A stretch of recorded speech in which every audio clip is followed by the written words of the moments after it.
Hello दोस्तों, बहुत बहुत स्वागत है आप सभी का इलेक्ट्रॉनिक स्टडी यूट्यूब चैनल पर। यहाँ पर आज हम बात करेंगे। अभी तक जो कल वाली हमारी 7:30 बजे की क्लास थी उसमें हम 1857 की क्रांति से संबंधित जितने इंपॉर्टेंट क्वेश्चंस थे उनको लेकर के बात किए थे। यहाँ पर आधुनिक काल का इतिहास, यहाँ से हम शुरू जो कर रहे हैं वो भारत में यूरोपियों के आगमन से हम शुरू करेंगे। कौन कौन गवर्नर जनरल रहे हैं, वो धार्मिक सुधार आंदोलन, जो भी राजनीतिक जो आंदोलन रहे हैं ऐसे में, या जो भी आंदोलन रहे हैं उनके बारे में यहाँ पर हम बात करते चलेंगे। सबसे पहले हम शुरुआत कर रहे हैं यहाँ पर भारत में यूरोपियों का आगमन। तो सबसे पहला क्वेश्चन लिखा हुआ है कि कौन यूरोपीय व्यापारी सर्वप्रथम भारत आया था। पुर्तगाली व्यापारी, यहाँ पर वो 1498 की बात है और उस समय मैं आपको बता दूं नाम था वास्को डी गामा, जो कि सेकंड क्वेश्चन में लिखा हुआ है आपका। केरल यानी कालीकट का तट था, वहाँ पे राजा जमोरिन ने उनका स्वागत किया था। यहाँ पर एक चीज़ मैं आपको बता दूं, ये जो जमोरिन लिखा हुआ है ये वास्तव में राजा का नाम नहीं होता था, ये राजा की उपाधि होती थी। तो ये जब हम केरल की बात करते हैं आपका, तो हम जब देखेंगे ये रहा आपका केरल। यहाँ पर वास्को डी गामा की एंट्री हुई थी 1498 में, एक पुर्तगाली यात्री, और कहते हैं कि यूरोपीय व्यापारियों में सर्वप्रथम जो है पुर्तगालियों में वास्को डी गामा जो है वो भारत आया था। भारत में पुर्तगीज शक्ति की वास्तविक नींव डालने वाला कौन था, तो अल्फांसो डी अल्बुकर्क का नाम जो है वो देखने को मिलता है वास्तविक शक्ति, क्योंकि यहाँ पर जो वास्को डी गामा था वो आया, व्यापार किया, मुनाफा कमाया और फिर वापस चला गया था।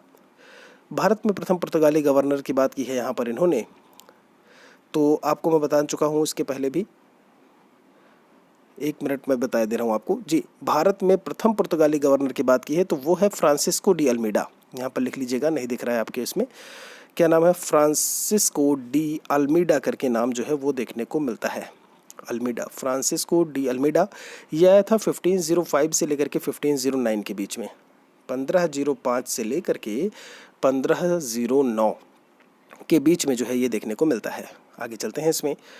आगे अगर मैं बात करूं, यहाँ पर आप देख पा रहे होंगे फ्रांसिस्को डी अल्मीडा। आगे लिखा हुआ है कि किस पुर्तगाली गवर्नर ने बीजापुर से गोवा को छीना था, तो वो था अल्फांसो डी अल्बुकर्क करके नाम था। क्या था, Alfonso de Albuquerque. Jesuit mission करके इन्होंने बोला है कि इस पुर्तगाली गवर्नर के समय मुगल दरबार में आया था, तो वो था एंटोनियो दी नोरोना। यहाँ पर इनका नाम भी ध्यान रखिएगा, ये कुछ ज़्यादा इंपॉर्टेंट नहीं है, ठीक है जी। बाकी जो ऊपर अल्मीडा की जो हमने बात की, जो वास्को डिगामा की बात की, वो सारे इंपॉर्टेंट क्वेश्चन है। कि पुर्तगाली गवर्नर के समय ईसाई संत सेंट फ्रांसिस जेवियर जो है वो भारत आए थे, तो वो मार्टिन फ्रांसिस करके थे। यहाँ पर अगर हम आगे चलें तो लिखा है कार्टज आर्मेडा व्यवस्था आखिर क्या हुआ करती थी उस समय। तो जब हम कार्टज आर्मेडा व्यवस्था की बात करते हैं तो समुद्री व्यापार को नियंत्रित करने वाला कानून था, जिसके पीछे आर्मेडा का बल होता था। तो समुद्री व्यापार को नियंत्रित करने वाला कानून। आगे है पुर्तगाली व्यापार का प्रमुख उद्देश्य क्या था, तो अरबों को पूर्वी व्यापार से हटाना। जो अरब वाले थे, जो अरब लोग थे, अरबी थे, उनको व्यापार से हटाना। मतलब अगर उनको हटा देंगे तो काफ़ी मुनाफा ये वहाँ पर जा कर के कमा पाएंगे। अगला दिया है नीनो डी कुन्हा ने भारत में कहाँ पुर्तगाली बस्तियाँ स्थापित की, तो सेंट थॉमी मद्रास में। और हुगली की जब हम बात करते हैं तो यहाँ पर इन्होंने अपनी बस्तियाँ बसाईं। भारत में प्रथम प्रेस की स्थापना किसने की, तो पोर्तुगीज़ थे, जिन्होंने सबसे पहले प्रेस को लेकर के अगर बात की जाए तो उनकी स्थापना का श्रेय जाता है। डच कहाँ के निवासी थे, डच नीदरलैंड के थे। ध्यान रखिएगा, ये नीदरलैंड से आए थे, उन्हें हमने क्या बोला, डच बोला। ये बिल्कुल वैसा ही है, पुर्तगाली फिर हम डच बोल देते हैं, फिर हम कहीं ना कहीं फ्रांसीसी कह देते हैं, फिर हम उसके बाद अंग्रेज़ों की बात कर लेते हैं। ये एक क्रम भी था जब भारत में हम बात करते हैं कि यूरोपीय आए कैसे कैसे। डच कंपनी का एग्जैक्टली नाम क्या था, तो वो था Dutch United East India Company of Netherland, Sumatra. तथा बैंटम पहुंचने वाला प्रथम डच नागरिक, तो वो था हस्तमान कॉर्नेलिस डे हस्तमान। किसने भारत में प्रथम डच फैक्ट्री की स्थापना की थी, तो बादर हेग ने, और ये था मसूलीपट्टनम, इसे मछलीपट्टनम के नाम से भी हम जानते हैं। आगे है डचों ने जकार्ता जीतकर किस नगर को बसाया था, तो वेटेविया करके भी बोलते हैं या वाटाविया बोल देते हैं इसे हम। डचों ने अपने स्वर्ण सिक्के कहाँ ढाले थे, तो पुलिकट केरला की जब हम बात करते हैं वहाँ पे 1690, ध्यान दीजिएगा, 1690 में पुलिकट के स्थान पर डच गवर्नर का मुख्यालय कहाँ बनाया गया, तो वो नेगापत्तनम में बनाया गया, या नागापट्टनम भी हम इसे कहते हैं, क्या बोलते हैं, नागापट्टनम। आगे है डच कंपनी का व्यापार किस नीति पर आधारित था? सहकारिता पर। सहकारिता मतलब कोऑपरेटिव, कोऑपरेशन मतलब सहयोग के माध्यम से अपनी चीज़ों को आगे बढ़ाना चाहते थे। यहाँ पर ऐसा बिल्कुल नहीं था इनके द्वारा कि जो भी होगा ये अकेले ही मुनाफा कमाएंगे या अकेले ही काम करेंगे। दोस्तों, यहाँ पर हम उन क्वेश्चंस के बारे में बात कर रहे हैं जो हर एक प्रकार की परीक्षा में आपके एग्ज़ाम में जो है वो पूछे गए हैं। आप इससे किसी भी परीक्षा के लिए, वैसे यहाँ पर जूनियर सुपर टेट की अगर बात की जाए, primary super TET, C TET, UP TET paper 2, KVS, PRT, DSSS भी, आप उन सभी के लिए पढ़ सकते हैं यहाँ से। डचों की शक्ति किस युद्ध में समाप्त हो गई थी? तो वेदरा का युद्ध था, ध्यान रखिएगा, जहाँ पर इनकी शक्ति खत्म हो गई। ऐसे में इनका व्यापार को लेकर के बात की जाए तो व्यापार का विस्तार 1630 से लेकर के 1665 सूरत में डचों को काफ़ी नील मिलती थी। यह तैयार कहाँ की जाती थी? तो मध्य भारत और सुमात्रा द्वीप को लेकर के बात की जाए, वहाँ तैयार की जाती थी। भारत में भारतीय वस्त्र को निर्यात की वस्तु बनाने का श्रेय किसे जाता है? तो डचों को जाता है। ये डच ही थे, नीदरलैंड के निवासी। आगे इसमें दिया हुआ है डचों का मुख्य लक्ष्य क्या था? दक्षिण पूर्व एशिया के टापुओं से व्यापार करना। मतलब व्यापार ही करने को लेकर के कहीं ना कहीं इनका लक्ष्य जो है वो देखने को मिलता है। 1630 ईस्वी में मैड्रिड हो गया कि संधि जो है वो किसके बीच हुई थी? तो अंग्रेज़ों और पुर्तगालियों के बीच में। आगे फिर कहा है इसमें कि पूर्वी व्यापार पर अंग्रेजों के अधिकारों को पुर्तगीज़ों ने कब स्वीकार किया? जुलाई 1654। आपको मैं बता दूं 1600 में कहीं ना कहीं एंट्री जो है वो अंग्रेजों की हो चुकी थी ईस्ट इंडिया कंपनी को लेकर के। जब हम बात करते हैं मुगल शासक शाहजहां के समय किस मुगल सूबेदार ने पुर्तगाली केंद्र हुगली पर कब्जा कर लिया था? तो कासिम खान है यहाँ पे, इनका नाम देखने को मिलता है। 17वीं शताब्दी में भारत में किए जाने वाले मसालों के व्यापार पर एकाधिकार मतलब केवल इन्हीं का अधिकार था, समझ रहे हैं, इसके अलावा और कोई नहीं। तो डच थे। The governor and company of merchants of London and trading into east India, यानी इसे भी ईस्ट इंडिया कंपनी बोलते हैं। 13 दिसंबर 1600 ईस्वी। ध्यान दीजिएगा, मैं बात कर रहा हूँ ईस्ट इंडिया कंपनी की। जी हाँ, जो ब्रिटिश ईस्ट इंडिया कंपनी थी उसका पूरा नाम था the governor and company of merchants of London and trading into east India. ठीक है, ये चीज़ ध्यान रखिएगा। तो इसकी स्थापना कब हुई थी? फिर आगे ये चीज़ बताई गई है 1599 ईस्वी में। स्थल मार्ग से भारत में आने वाला अंग्रेज़ व्यापारी John Mildenhall. East India Company को तत्कालीन ब्रिटिश महारानी एलिजाबेथ ने 31 दिसंबर 1600 ईस्वी को पूर्व के साथ व्यापार करने के लिए कितने वर्षों का विशेषाधिकार प्रदान किया? जैसे आपके यहाँ पर मान लीजिए SBI है या कोई और कंपनी है, वो चाहती है, रिलायंस को ले लो, आप टाटा को ले लो, ये चाहते हैं कि विदेश में जाकर के ये व्यापार करें, तो इन्हें गवर्नमेंट ऑफ इंडिया से अनुमति लेनी होगी। ऐसे ही ईस्ट इंडिया कंपनी जो है व्यापारियों का एक संघ है ऐसे में, तो उसे वहाँ की जो महारानी थी ब्रिटेन की, ब्रिटिश महारानी एलिजाबेथ, उनसे जो है अनुमति लेनी पड़ी थी। और उन्हें अनुमति जो मिली थी वो 15 ईयर्स के लिए मिली थी कि अब आप जाकर के भारत में या फिर भारत के आसपास या फिर पूर्व के साथ व्यापार करिए। अंग्रेजों ने भारत के पश्चिमी तट पर स्थित सूरत में अपनी पहली फैक्ट्री 1613 में स्थापित की। और इस फैक्ट्री को जो है व्यापारिक केंद्रों को कहते हैं। किसे कहा जाता है? तो व्यापारिक केंद्रों की थी फैक्ट्री। ऐसे में 1608 में कंपनी ने कैप्टन हॉकिंस को मुगल सम्राट जहांगीर के दरबार में भेजा। हॉकिंस को जहांगीर से क्या प्राप्त हुआ? तो सूरत में एक स्थायी कोठी स्थापित करने की अनुमति और 400 का मनसब या जागीर जिसे हम बोलते हैं, ये चीज़ ध्यान रखिएगा। तो जहांगीर की बात हो रही है, मुगल बादशाह जहांगीर की फ़िलहाल के लिए यहाँ पर बात हुई है। इंग्लैंड के राजा जेम्स प्रथम का एक राजदूत सर टॉमस रो जहांगीर के दरबार में आया था। तो इसका उद्देश्य क्या था, ये पूछा है। तो शाही दरबार के अफसरों के हाथ तैयार कपड़ा जो है बेचना, नील खरीदना, व्यापारिक संधि करना, ये सर टॉमस रो का जो है वो उद्देश्य था, जिसकी वजह से वो वहाँ से मतलब ब्रिटेन से भारत आया था। 1611 में अंग्रेजों ने दक्षिण भारत में अपनी फैक्ट्री मछलीपट्टनम या मसूलीपट्टनम में स्थापित की, लेकिन जल्दी ही उनकी गतिविधियों का केंद्र हो गया। तो ऐसे में वो जगह जो है मद्रास में देखने को मिलती है। फ्रांसिस डे ने 1639 में चंद्रगिरी के राजा से मद्रास को पट्टे पर लिया और वहाँ एक किलाबंद कोठी बनवाई। इस कोठी का नाम था सेंट जॉर्ज फोर्ट। ये चीज़ ध्यान रखिएगा, सेंट जॉर्ज फोर्ट वाला भी क्वेश्चन आपका इंपॉर्टेंट है। 1632 में गोलकुंडा के सुल्तान ने अंग्रेजों को एक सुनहरा फरमान दिया, जिसका ऑब्जेक्टिव क्या था, उद्देश्य क्या था?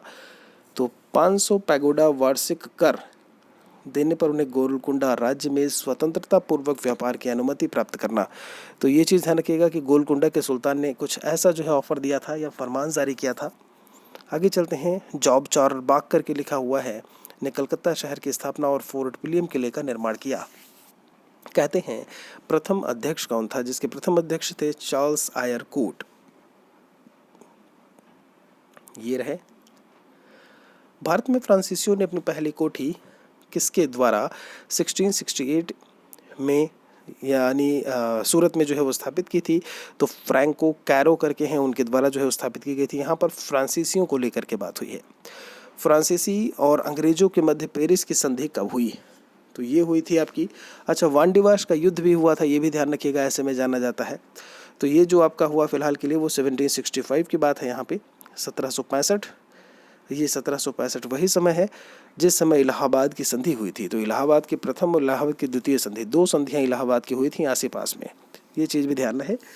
कब हुई थी? जब 1764 की बात है, जब बक्सर की लड़ाई में जो अंग्रेज हैं वो विजयी हुए थे।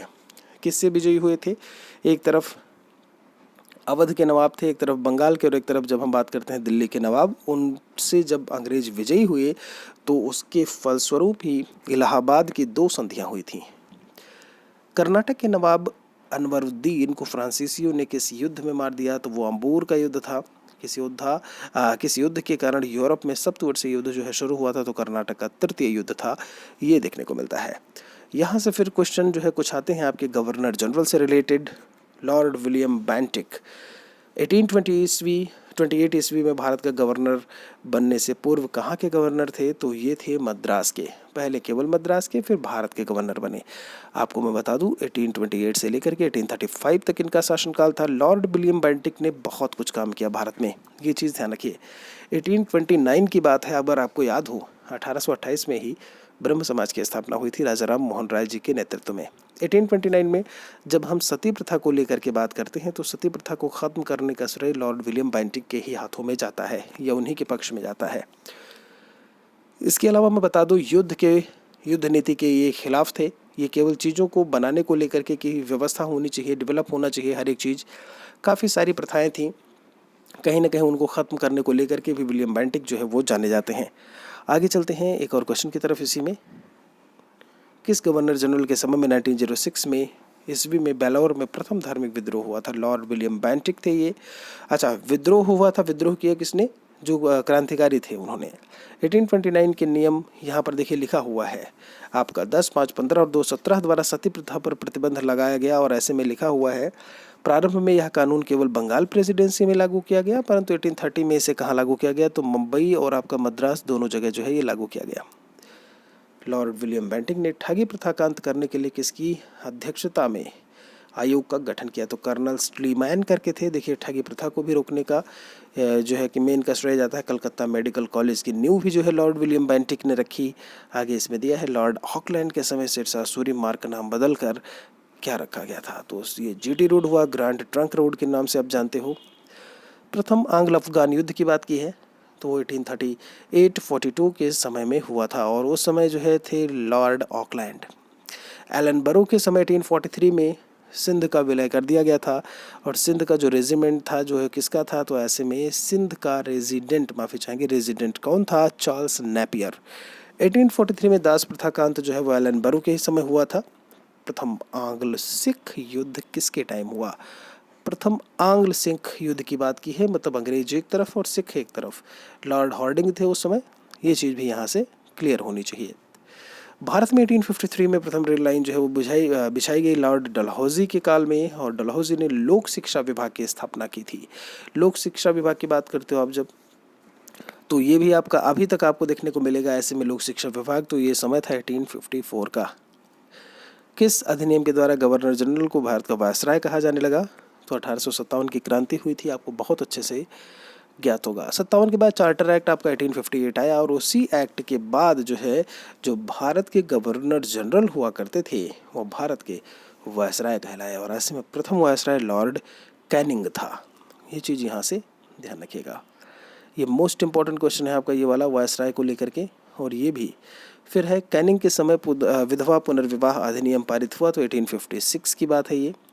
वहाबी आंदोलन को दबाने में सफलता प्राप्त की? लॉर्ड एल्गिन प्रथम। अफगानिस्तान के संदर्भ में किसने हस्तक्षेप की नीति का पालन किया था? सर जॉन लॉरेंस थे। अगर अकाल समिति के नेतृत्व को लेकर के बात की जाए तो कैंपबेल के नेतृत्व में अकाल समिति का जो है या कह लें कि लॉरेंस ने किसके नेतृत्व में अकाल समिति का गठन किया था? तो वो थे कॉलिन कैंपबेल करके इनका नाम था।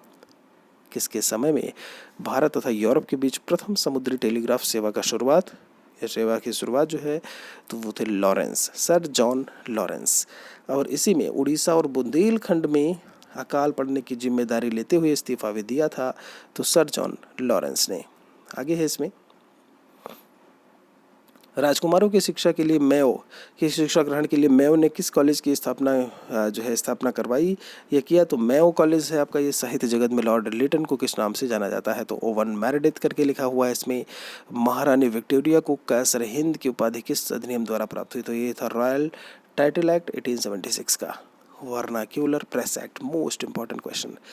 वर्नाक्यूलर प्रेस एक्ट 1879 ईस्वी में आया था लॉर्ड लिटन के काल में। दोस्तों, आप अनअकैडमी लर्निंग एप्लीकेशन को डाउनलोड करके वहाँ से भी प्लस वाली क्लासेस को कर सकते हो। इस वीडियो के डिस्क्रिप्शन में मैं उसके लिंक दे दूंगा जो है, जहाँ से आप यूपीटीईटी की अगर बात की जाए सीटेट को लेकर के, आप किन्हीं भी कोर्सेज़ को टीईटी से रिलेटेड जो आपके सामाजिक अध्ययन के हैं या फिर किन्हीं और विषयों के, उनको आप वहाँ से जा कर के पढ़ सकते हैं। एक मेरा रेफरल कोड है महेश वाईटी, इसको यूज़ करने पर ये अनलॉक कोड की तरीके से आप इसे यूज़ कर सकते हैं, या फिर हम ये कहें ये आपका एक रेफरल कोड जो कि आपको डिस्काउंट भी दिलाएगा अगर आप प्लस में आना चाहते हैं। तो ये आपके ऊपर है, आप इच्छुक हैं तो आप आ सकते हैं। Mahesh YT, MAHESH YT। Video के डिस्क्रिप्शन में लिंक आप ज़रूर चेक करें। फिलहाल के लिए हम इस वीडियो पर यहीं पर रुकेंगे, आपसे कुछ और चीज़ों को लेकर के आगे हम बात करेंगे। इसी के क्रम में लाइक शेयर ज़रूर कर दीजिएगा, कुछ अच्छा लगा हो तो। मिलते हैं आपसे एक और वीडियो में जल्दी ही। Thanks for watching.